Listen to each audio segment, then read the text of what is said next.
I am making this video in response to an article that I wrote on From the Anvil's official website.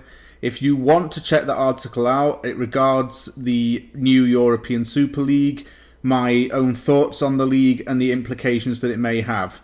Most of them are negative. If you want to check out that article, you can check the link in the description. This video is a follow-up to the article where I'm able to articulate and express my thoughts on a wider platform, i.e. YouTube. Let me begin by explaining what the European Super League is. It's a league that consists of 12 hyper-wealthy European football clubs, 6 of whom play in the English Premier League. This league means that only the wealthiest billionaire clubs will be competing against each other in a league that will not allow players to play in the World Cup, the Premier League, or any domestic cup competitions. The clubs will earn £350 million per year in the league, and because of this, it is demonstrating the attitude that cash really is king in the modern football world. The reason why this has caused a lot of disgust and anger is because it's going to change the shape of football forever. It's going to change the history of the game forever and the format of the game that people have been accustomed to for many years. It's all about greed, basically. It's implying that you can only be successful if you have the money, and that football is all about money. It's not about the enjoyment of the sport. It's not about the personal connection to the sport. It's all about being in it just to make a profit. It's treating fans like customers who can't afford to go to games anymore because of the extortionate and high rise in prices. It's taking the mickey out of players who have dedicated their lives to playing in the Premier League and even playing in a World Cup. I'm going to discuss that in this video as well, for the record. And it's been met with a generally negative response from former players, current players, and pundits. Gary Neville and Jamie Carragher have openly opposed this league, and those two have been given complete credit for what they've said on national television. West Ham United was one of 14 Premier League clubs to oppose the greedy Sixers' move to the European Super League. Karen Brady joined a meeting with the other clubs, and she represented West Ham United at the meeting. West Ham's released a statement on its official website saying that it vehemently opposes the creation of this new league. There were 2 key statements in this article that stuck out to me. I'm going to talk about them and then give my own thoughts on them. As a club that was founded by working class shipbuilders over 125 years ago, is deeply rooted in its own community and is acutely aware of the traditions of English football, we passionately believe that there should be no barrier to supporting West Ham United, and these proposals go entirely against the integrity of our beautiful game. Football was made by the working class for the working class when it first originated. It began at the end of the 19th century, at a time when Britain was undergoing major industrial, socio-economic changes. It was a time when the poor really were dirt poor. It wasn't poor like, oh, I'm working at McDonald's and I've got no money. I mean, really, really poor. They needed some form of entertainment. And that's why a sport like football was created. It was affordable, everybody could be involved in it, and fans could be involved in it too. It gradually grew fan bases. It gradually grew a sense of meaning to a city. Particularly places like Manchester, Liverpool and Sheffield. Those 3 northern cities that were big powerhouses during this era. Manchester had 2 football clubs, as did Liverpool. Yeah, and both of those clubs over the years became very successful domestically. Later, they became successful in Europe. And as a result of this, it started to gain interest across the world, did football. It meant that fans from other countries were taking interest in the sport. This only happened around about 30 years ago as well, so it's not that long ago. Games started to be broadcasted internationally, and that increased fan bases around the world. It made people watch the Premier League. That's why some kid in a small little village in rural Eastern Europe knows what Manchester United is. That's why children in Kenya are saying things like, David Beckham and Cristiano Ronaldo, because of the impact those players then had on the Premier League. The Premier League became massive around the world. And it's only been within the last 30 years that it's really started to grow. But there's another reason why it started to grow, and it's a financial reason. Billionaire owners from abroad began to invest into the Premier League. Two notable case studies are Roman Abramovich at Chelsea and Sheikh Mansour of Manchester City. Back in the day, there used to be just a top four in the Premier League, and it was the same top four of Manchester United, Liverpool, Arsenal, and even at the early 2000s, Leeds United were in there. After Roman Abramovich bought Chelsea, Chelsea became a top four contender, and then it became the top six over time. It's no longer top four, it's referred to as the top six these days. And that's because teams such as Chelsea and Manchester City and Tottenham, who weren't as relevant, for lack of a better word, in the early 2000s as they are today, became powerhouse clubs. They became wealthy. They signed big players from overseas. They broke British spending transfer records. They won Premier League titles because of mass investment, world-class managers, and buying the best players in the world. And it really did start to go against the integrity of the Premier League, because it wasn't really promoting homegrown players if they're investing in foreign talent. It's like foreign talent can make a name for themselves in the Premier League. And I'm not opposed to foreign players playing in the Premier League because a lot of them are absolutely class. And we've had memorable ones over the years. But my point is, these foreign investors gave the implication that you can buy the players and ultimately buy your way to the Premier League. I think Roman Abramovich installed that into Jose Mourinho's head when Mourinho came into Chelsea in 2004 and implied that the club was willing to buy whoever as long as it won a Premier League. It wasn't like work with what you've got and fight for it. Buy the best players to give yourself an advantage. With these wealthy owners, the Premier League went from a working class league that had working class ethos as its basis to a tourist business. I can't even tell you the amount of times, me living in Canada, I've heard people say, I want to go to England because I want to watch the Premier League. And I feel like saying, yeah, but you're not going there because you want to support a club.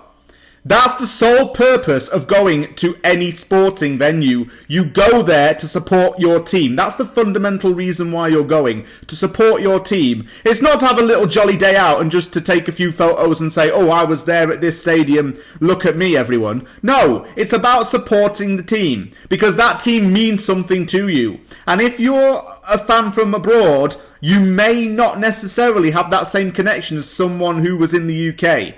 Okay, you could argue, yeah, you've got family that supported the club and it's passed down. That's fair enough. But what I don't get are all these Manchester United and Man City fans. And I've got this in Canada too. I've seen Man City fans here who say, I support Manchester City. Can you name me someone who played for the club in the 1990s? I bet you can't. Can you name someone who played for Man City before 2008? You can't. Because you only started taking an interest in them when they won the Premier League. Before then, you weren't interested. That is what football is like today. It's got plastic fans who don't really buy into the sport. And this creates tourism because fans just say, I want to go to the stadium just to say I was there. And it's going against what clubs want. Clubs want passionate supporters, but not people who just go there just for the fun of it. Because what's the point? The only thing it's doing is benefiting the British GDP, the tourism industry, and the Premier League in terms of its income. German football clubs, notably Bayern Munich and Borussia Dortmund, have completely opposed the European Super League. And I want to talk about this because there's a specific reason why this is so. Jurgen Klopp has spoken in the past about why he is sometimes against the atmosphere at Anfield. This is because he was used to managing in Germany in the Bundesliga when he was with Borussia Dortmund. In Germany, football is made for the working class still. It maintains those roots. There's terracing, there's safe standing, there's even gratings in front of the stands for fans to keep together. And it's affordable. I read that an RB Leipzig ticket costs on average about £15, which is roughly €13, I believe. So Klopp's annoyed And he's actually spoken against the European Super League, saying that he's against it and that he wants to speak to the owners of Liverpool about this.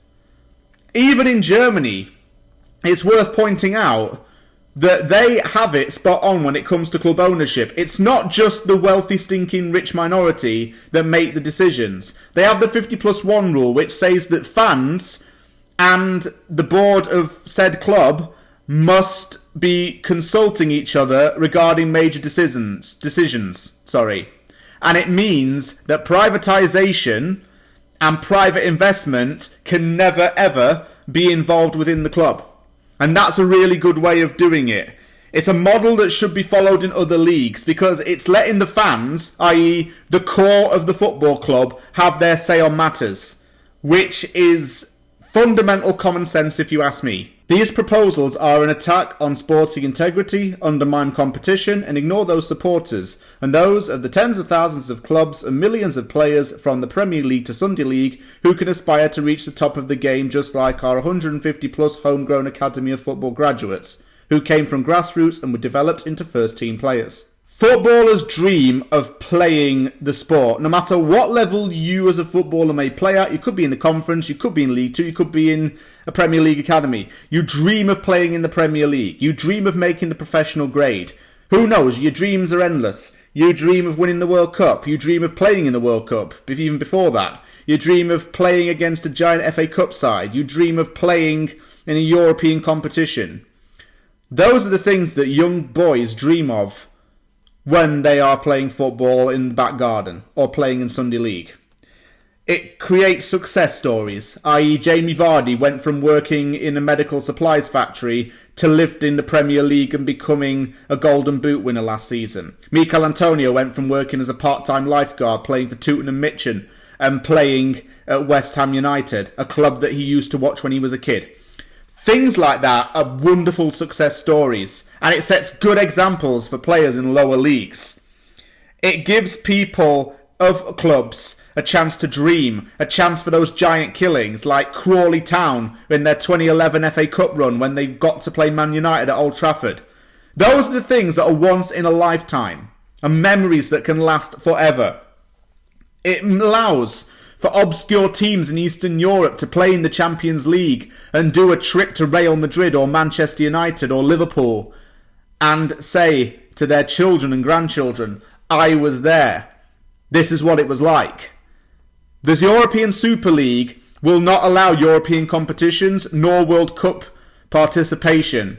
It kills those dreams that people have worked so hard and dedicated their lives to getting. That is why I feel sorry for many young players out there who are chasing those dreams right now. The example that I use in this article is Phil Foden. But I'd also like to add Mason Greenwood in there as well. They're both 20 and 21 years old. They're both playing in Manchester right now. Phil Foden's from Stockport. He grew up supporting Manchester City, went through their academy, plays for the team, won Premier Leagues with them, is about to win another this season, and dreams of playing for England at the Euros. You're telling me that this European Super League is going to take all of those future hopes away from him, and he's still 21 years old and has a good 10 years left in his career? You're telling me that Mason Greenwood has pulled on that red jersey and worked hard to score goals and to get into Ole Gunnar Solskjaer's team, and he's going to have that all taken away? Really? American owners don't get it. And these are mainly American owners that are being involved with these British clubs trying to join this European Super League. Stan Kroenke is one example of this. Does he even attend Arsenal games? Does he even know what's going on? No, he's too busy in America with the St. Louis Rams. You know what I'm saying? Well, they're not even the St. Louis Rams anymore, the Los Angeles Rams. But that's the point I'm about to make. In America, teams are known as franchises in North American sport. They're not referred to as clubs or teams, they're referred to as franchises. And that's exactly what these American owners are trying to do to the Premier League.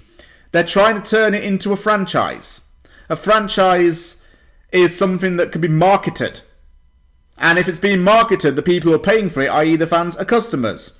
Kroenke moved the St. Louis Rams to the Los Angeles area and they became the Los Angeles Rams. It worked for him because Los Angeles Rams ended up going to a Super Bowl and lost it. Other examples include, this is not really relevant to anything with these American owners, but like moving the Quebec Nordiques to Denver and making them the Colorado Avalanche. What happened in their first ever season? They won the Stanley Cup. I can't imagine that ever happening with a Premier League team. Imagine how Wimbledon fans felt when they moved to Milton Keynes. Do you know what I'm saying?